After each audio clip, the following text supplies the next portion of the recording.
Buen día chicos y chicas.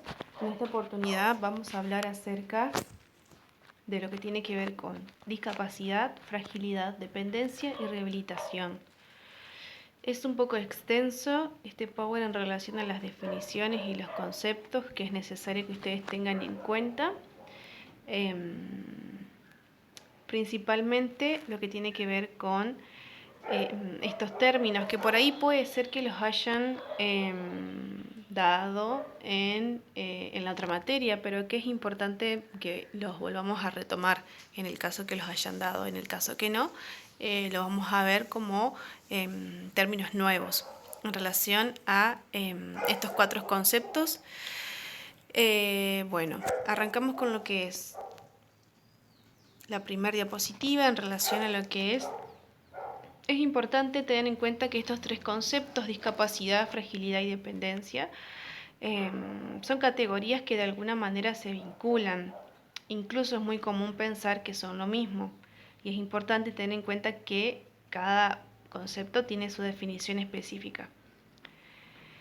La persona con discapacidad muchas veces no es dependiente ni frágil. La persona frágil no siempre es dependiente o tiene alguna discapacidad. Esta especie de trabalenguas, porque así parece al momento de leerlo, nos ayudará a reflexionar sobre esta temática, debatir situaciones y permitir que cada uno, desde su filosofía y conocimiento, desde su experiencia personal, desde su conocimiento personal, desarrollen ideas y formas de abordaje. Es importante remarcar que dichas categorías son diferentes. ¿Qué podemos decir de qué es la discapacidad? Es un término genérico que incluye déficit, limitaciones en la actividad y restricciones en la participación. Indica los aspectos negativos de la interacción entre un individuo con una condición de salud y sus factores contextuales, ya sea factores ambientales y factores personales. En nuestro país, la discapacidad se certifica mediante el Certificado Único de Discapacidad, siendo el Servicio Nacional de Rehabilitación el organismo rector en dicha política. Este certificado es un documento público que emiten las diferentes juntas de certificación. Las mismas funcionan en todo el país, se conforman por diferentes profesionales del área de la salud y se encargan, por medio de leyes y normativas, de evaluar a las personas, certificando o no la existencia de algún tipo de discapacidad. Cabe mencionar que toda persona tiene el derecho de ser evaluada por la Junta de Certificación. Según el artículo número 2 de la Ley 22.431, se considera discapacitada a toda persona que padezca una alteración funcional permanente prolongada, ya sea física o mental, que en relación a su edad y a su medio social implique desventajas considerables para su integración familiar, social, educacional o laboral. Este concepto hace referencia a lo que la ley considera discapacidad. Estas acciones en relación a lo que debería realizar el Estado en relación a las acciones de los gobiernos y a su vez para promover lo que es el acceso a los distintos servicios generales. ¿Cuáles son las acciones que es importante que los gobiernos o el Estado puedan realizar con respecto a este concepto de discapacidad? Principalmente, invertir en programas específicos para las personas con discapacidad, adoptar una estrategia y un plan de acción nacional, mejorar la educación, formación y contratación del personal, proporcionar una financiación adecuada, aumentar la conciencia pública y la comprensión de lo que es la discapacidad, fortalecer la investigación y la recopilación de datos, garantizar la participación de las personas con discapacidad en la aplicación de políticas y programas. Estas son algunas de las acciones que los gobiernos deberían realizar. Este ítem que se encuentra más abajo en relación a lo que es la Convención sobre los Derechos de las Personas con Discapacidad tienen por objeto, esto es una pregunta de examen que generalmente siempre la suelo hacer, que hace referencia a la Convención sobre los Derechos de las Personas con Discapacidad, ¿cuál sería el objetivo de esta convención? Y el objetivo es promover, proteger y asegurar el goce de todos los derechos humanos para todas las personas con algún tipo de discapacidad. En relación a las ayudas técnicas, esto ya lo hemos hablado en algunos powers anteriores, es de relevancia o es de suma importancia que el cuidador sepa que existen este tipo de ayudas técnicas, estas innovaciones, o en relación a los productos de apoyo, equipamiento y comunicación. Las ayudas técnicas o productos de apoyo han dejado de ser solo objetos especializados usados en el ámbito sanitario de la discapacidad. Por ejemplo, las prótesis o las sillas de rueda ya no solo permiten lo que es la movilización, se han convertido en productos que apoyan el desarrollo de la persona en la vida diaria. Es decir, les sirve de ayuda en relación, por ejemplo, a lo que es la movilización, en relación en todas aquellas actividades diarias que realiza la persona de forma cotidiana, por ejemplo, el trabajo, la educación, el cuidado personal, la recreación o el ocio y el esparcimiento, favoreciendo a su vez lo que tiene que ver con la autonomía, es decir, favoreciendo lo que es la independencia de esa persona, la accesibilidad y a su vez lo que tiene que ver con la inclusión social. En la actualidad se piensa en un diseño para todos. Dichas ayudas técnicas, ¿cuál es la finalidad que tienen? Tratan, compensan, evitan, eliminan, no atenúan las limitaciones de la persona para llevar a cabo las actividades de la vida diaria o actividades básicas de la vida diaria, con el fin de optimizar y mejorar la autonomía y la calidad de vida del sujeto que las necesita. La tecnología se desarrolla y mejora día a día, optimizando el gasto de energía y la seguridad. Este siglo se ha caracterizado por el gran crecimiento en los productos de apoyo y de comunicación en especial. Estos protegen, asisten y reemplazan funciones. Existen diversos tipos de ayudas técnicas para cuidados posturales como escamas, colchones, almohadones, rellenos, para lo que es la deambulación y el desplazamiento de la persona, tanto silla de ruedas, bastones, trípodes, andadores, muletas, órtesis, férulas, prótesis, lentes, audífonos, prótesis para miembros dentales también, ayudas, equipamientos y adaptaciones para el hogar, para las tareas domésticas, platos, cubiertos adaptados, utensilios diversos, baterías de cocina adaptadas, electrodomésticos adaptados también, ayudas para la comunicación, información y señalización, comunicación aumentativa, alternativa o adaptativa, ayudas para lo que es el ocio, la recreación y el tiempo libre, materiales de juego adaptado y a su vez de equipamiento deportivo en relación a todo lo que tiene que, o sea, las ayudas técnicas engloban muchos productos en relación a lo que es para favorecer,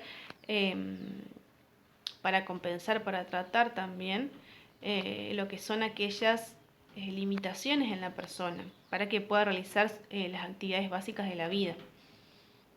O sea, y a su vez favorecer lo que es la autonomía y la independencia. Hablando de lo que tiene que ver con independencia y dependencia. En este caso, hablamos de lo que es la dependencia. El diccionario define lo que es este concepto como la situación de la persona o cosa que depende de otras. No obstante, dicha categoría va mucho más allá de esto.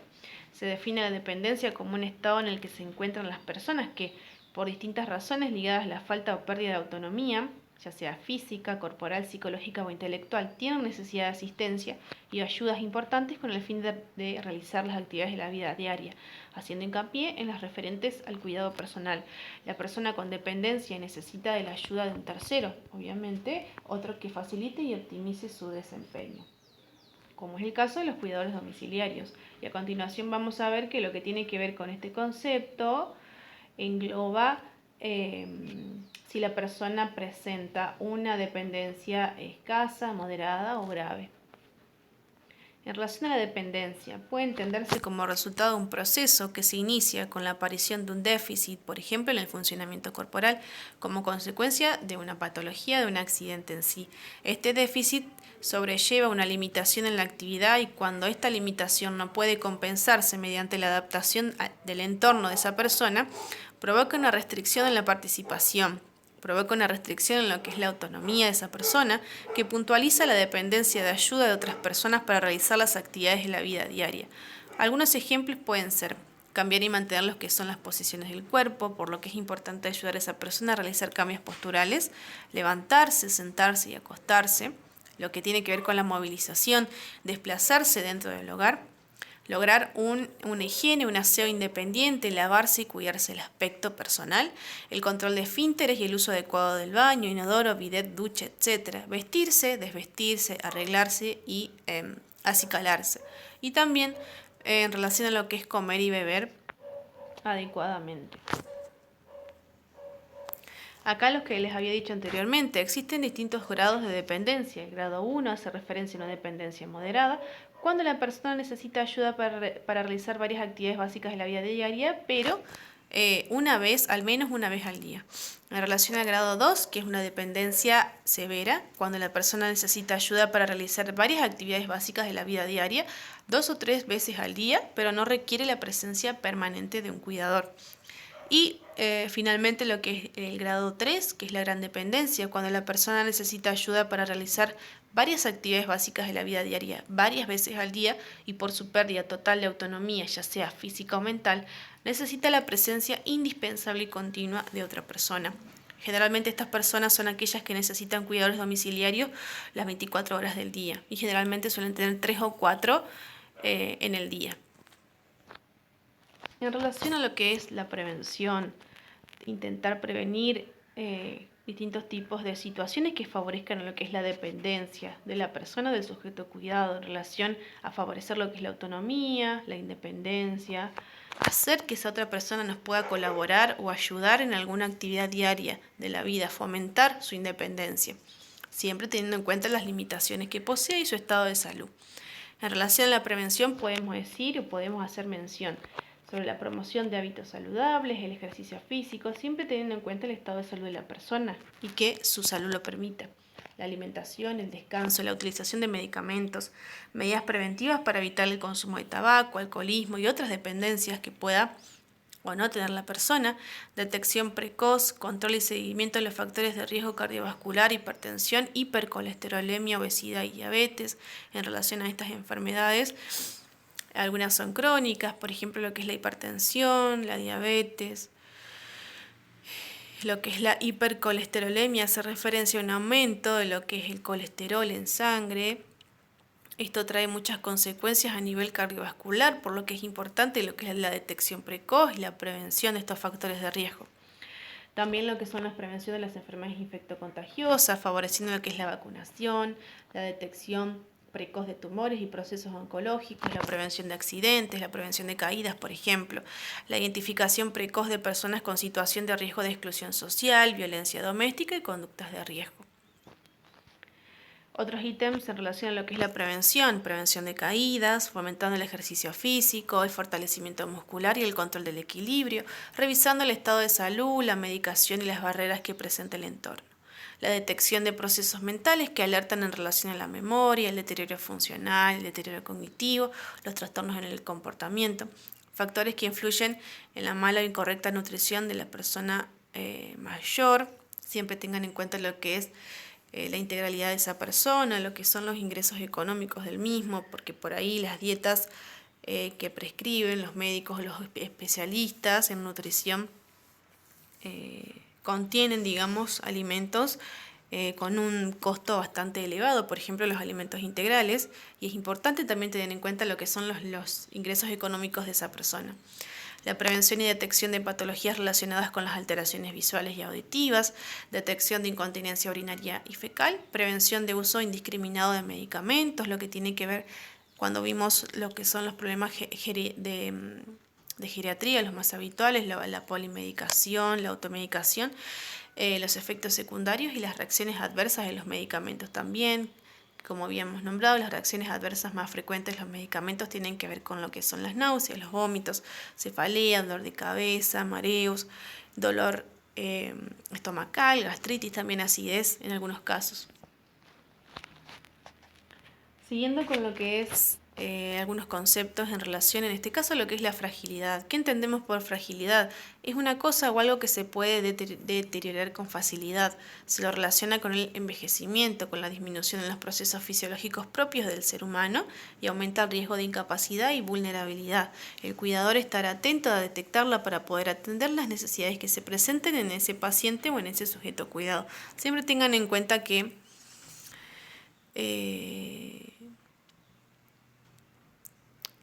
¿cómo decirlo de alguna forma? No todas las personas, obviamente, porque somos seres particulares, individuales, llegamos de la misma forma a envejecer.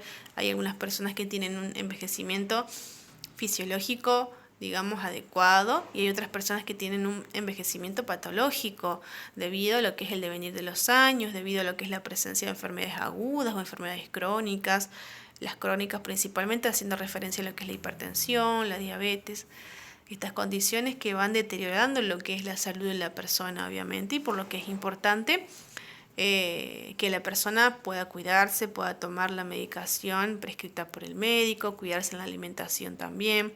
En relación a la diabetes, cuidarse de lo que es las lesiones que se puedan producir, porque recuerden que dentro de los síntomas, el síntoma, digamos, la característica principal de esta condición o de esta enfermedad, debido al aumento de la glucosa en sangre, es lo que es el enlentecimiento en la cicatrización de estas lesiones, por lo que es importante prevenirlas.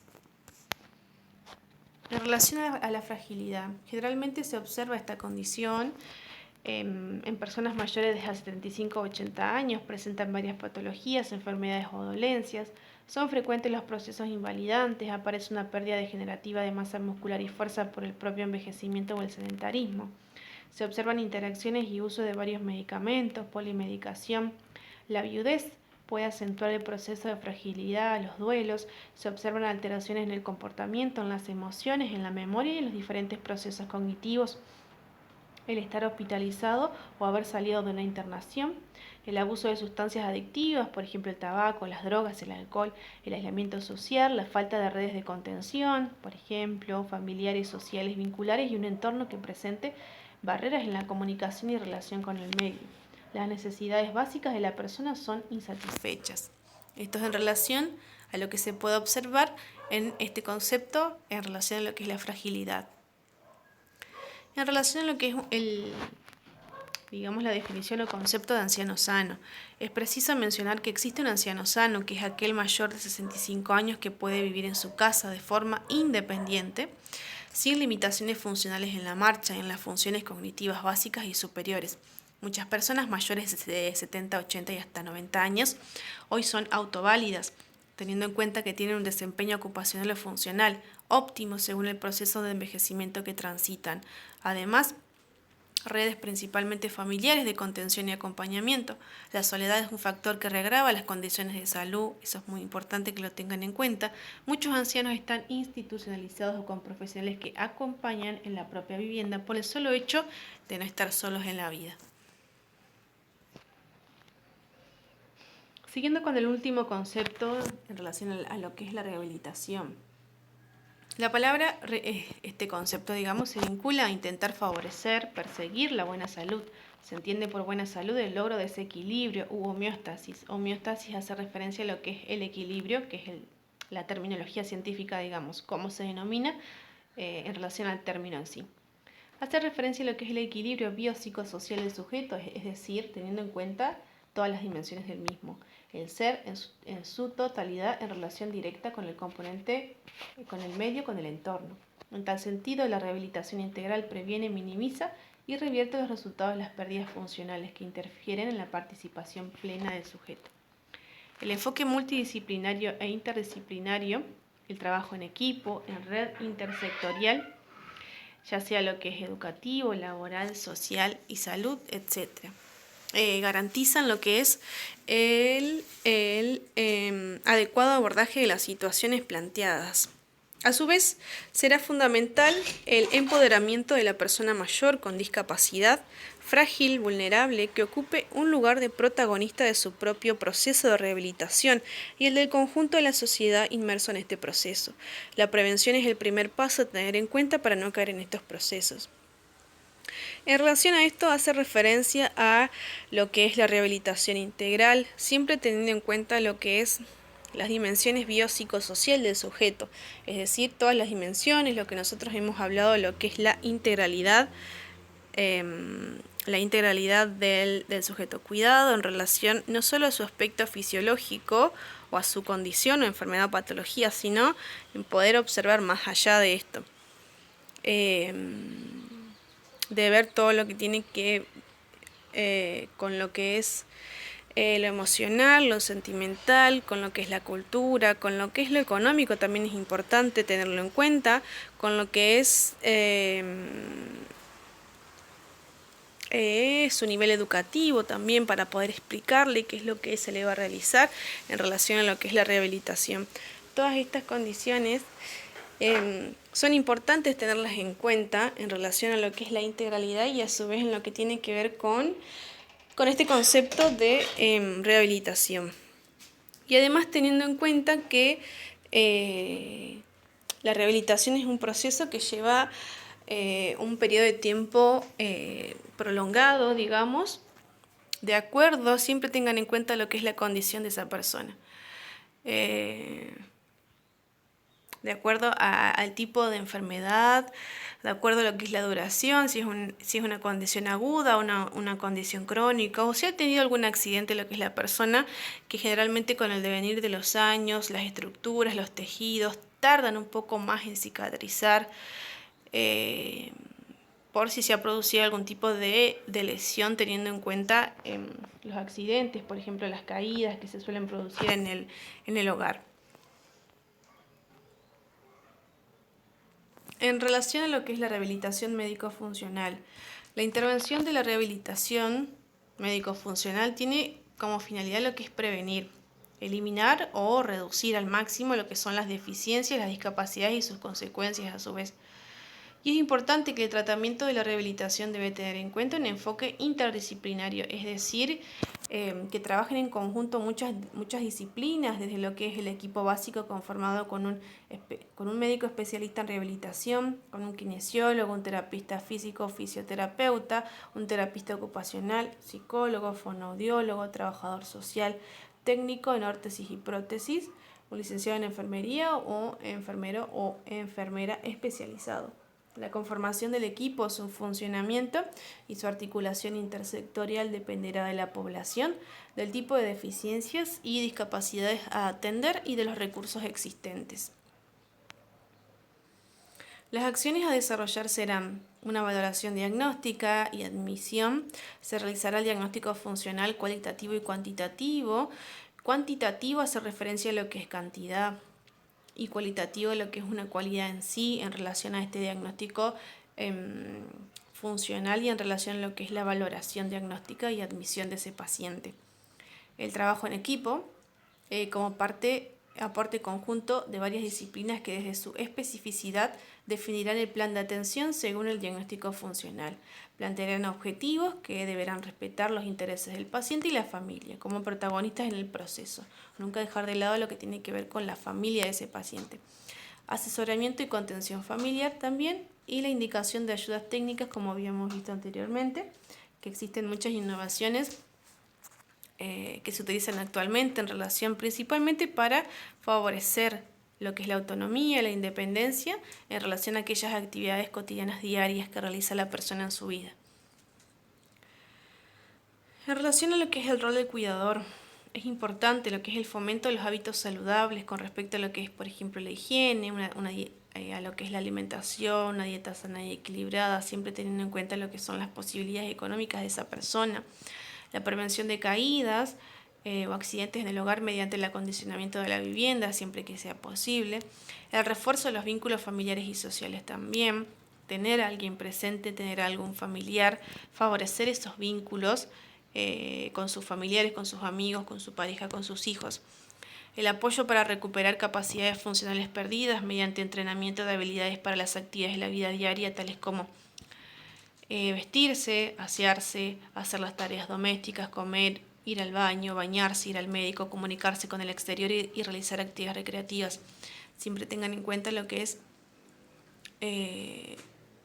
si ese paciente, si esa persona tiene una salud óptima que favorezca la realización de todas estas actividades, como hemos visto anteriormente, lo que es un cuidado totalmente dependiente o parcialmente dependiente en la persona. Tengan en cuenta que es importante si la persona tiene algún tipo de limitación en lo que son los miembros inferiores que le impiden lo que es la movilización, por lo que se encuentra en una silla de ruedas, por ejemplo. Pero la persona tiene sus miembros superiores, o sea, sus brazos disponibles para realizar algún tipo de actividad o ayudar, por ejemplo, en el aseo o en la higiene. Es importante favorecer la autonomía, que la persona se pueda higienizar por lo menos lo que es la parte superior, desde lo que es la cabeza, el cabello, los hombros, el tórax, el abdomen, los brazos también, y aquellas partes que la persona tiene limitadas, como en este caso estamos dando el ejemplo, los miembros inferiores, sí lo puede realizar lo que es el cuidador domiciliario, ¿no? Favoreciendo lo que es la autonomía y la independencia de esa persona. Otro aspecto importante es la interpretación y el respeto por las indicaciones del equipo de rehabilitación, así como la supervisión y asistencia del uso adecuado de los productos de apoyo. Por ahí hay algunos adultos mayores que tienen, digamos, la disponibilidad de productos de apoyo, de ayudas técnicas, pero no los ocupan, digamos, porque ellos dicen que no los necesitan, pero es importante informarle y educarle a ese adulto mayor que es esencial que puedan utilizar estas ayudas, principalmente para evitar accidentes. El apoyo para que la persona continúe viviendo en su casa el mayor tiempo posible en condiciones aceptables de dignidad personal, respetando los derechos y mejorando la calidad de vida. También es sumamente importante para favorecer lo que es la salud de esa persona.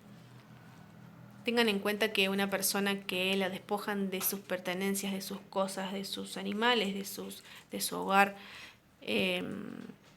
tiene un alto porcentaje de deteriorarse con mayor facilidad en relación al tiempo en el cual se aloja en algún tipo de residencia o geriátrico. Finalmente tenemos una serie de actividades en relación a este Power. La primera hace referencia a qué es la discapacidad, la segunda cuáles son las acciones que los gobiernos pueden realizar para promover y fortalecer la igualdad para las personas con discapacidad. La número 3, cuál es el objetivo de la Convención sobre los Derechos de las Personas con Discapacidad. La número 4, por qué es importante que el cuidador sepa que existen diversos tipos de ayudas técnicas. La número 5, que es la dependencia, cuáles son los diferentes grados de dependencia. La 6, que es la fragilidad, a que llamamos anciano sano.